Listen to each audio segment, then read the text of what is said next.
A minha última visita ao Parque Estadual da Chacrinha foi no intervalo entre dois isolamentos. O primeiro isolamento começou em dezembro do ano passado, quando eu estive no continente antártico, na Ilha Marâmbio, por 2 meses, retornando aí no início de fevereiro desse ano. O segundo isolamento é o pelo qual todos nós estamos passando no momento, há mais de 2 meses. Nesse ínterim, no mês de fevereiro, eu e o engenheiro Ibá do Clube de Engenharia estivemos no Parque Estadual da Chacrinha para vistoriar novamente a cicatriz do escorregamento de encosta que ocorreu no dia 8 de abril do ano passado, ou seja, nós estivemos lá 10 meses depois,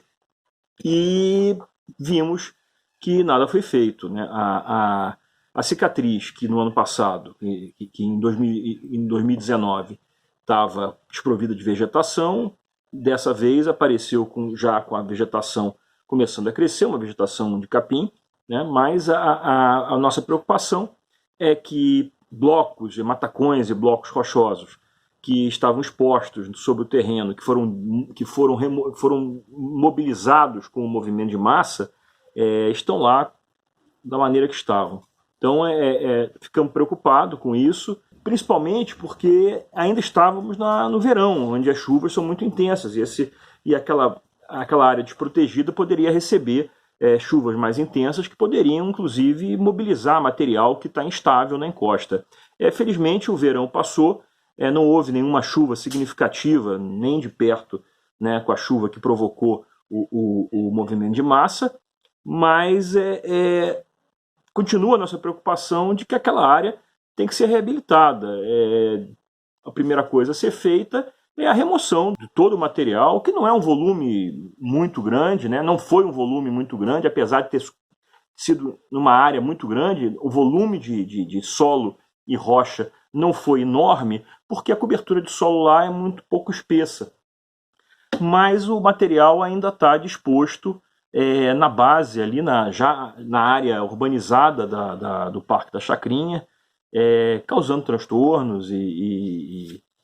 que deveria ser remobilizado, inclusive com acompanhamento, talvez, de um arqueólogo, porque ruínas antigas, né, que existiam ali na base do morro, foram destruídas e foram removidas, e o solo foi removido. Então, essa retirada do material, no mínimo, deveria ter o acompanhamento de um arqueólogo para ver se encontra ou coleta material que, porventura, esteja imerso ali naquele material. A outra preocupação é a reabilitação da área, mas a reabilitação principalmente através da recomposição da rede de drenagem, que é muito importante.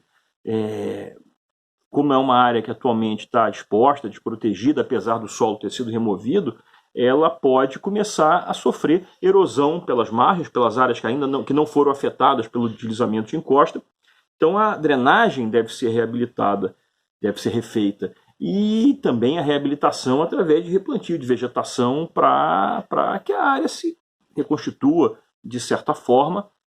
para não ficar uma cicatriz uma cicatriz muito grande, distinta daquela massa florestal que é o Parque da Chacrinha.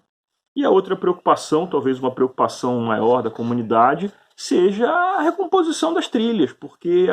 várias trilhas passavam por aquele trecho e hoje grande parte do Parque da Chacrinha está interditado por conta dessa área, né, que não foi tocada. Então deveria ter uma preocupação de recomposição dessas trilhas, ou seja, as trilhas e a rede de drenagem são intervenções que poderiam ser feitas concomitantemente. O Parque da Chacrinha, além de toda a importância ecológica, em termos de natureza, em termos de lazer, ele tem uma importância que pouca gente conhece. Ele tem uma importância geológica muito importante. Ele fica numa transição entre uma paisagem muito típica do Rio de Janeiro, que são as paisagens de encosta rochosa, abruptas, né? Boas para escalada e que se vê tão bem lá de Copacabana,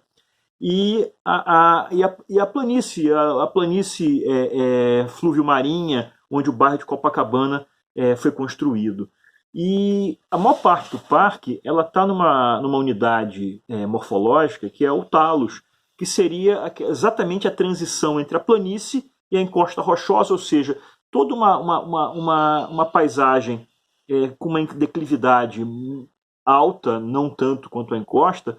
formada pelos detritos, pelo material que há milhares de anos, há centenas, milhares de anos, cai dessa encosta e forma aquela declividade mais ou menos suave, onde fica a maior parte do Parque da Chacrinha. E foi nesse depósito de talos que aconteceu o acidente de abril do ano passado, onde um setor desse depósito de talos escorregou por conta de uma chuva muito concentrada que caiu naquela noite. E nesse setor do depósito de talos afetado, haviam, além de construções antigas, de intervenções humanas ao longo aí do século XVIII, do século XIX, do século XX, que estavam em ruínas ou cobertos pela floresta, e alguns pontos interessantes. Antes desse acidente, eu estive no Parque da Chacrinha com a professora Kátia Mansur e alguns alunos de pós-graduação, e a gente estava pensando em começar no Parque da Chacrinha um projeto de patrimônio geológico, de começar esse projeto de patrimônio geológico escolhendo alguns poucos pontos para a colocação de placas informativas da geologia daquele local, esse fator tão importante que pouca gente conhece. E um dos pontos, o primeiro ponto de interesse geológico que a gente tinha selecionado foi exatamente no local onde houve o acidente de abril de 2018. Ali havia alguns matacões, dois matacões grandes ou três empilhados, e havia uma coisa muito interessante, uma alvenaria de pedra, ou seja, feita com as próprias pedras, o gneiss, a rocha metamórfica que ocorre naquela grande encosta, tão característica do Rio de Janeiro, uma alvenaria de pedra e uma pequena cavidade, uma pequena caverninha, uma mini caverna, que era um lugar que era utilizado pelos militares ao longo aí no passado para a atalaia do litoral, né, para a vigilância do litoral. Ali havia plataformas, havia uma fonte que foi totalmente destruída e provavelmente esses matacões que estavam escorados eles foram removidos por esse fluxo que gerou aquela grande cicatriz na mata e foram espalhados, desceram a encosta.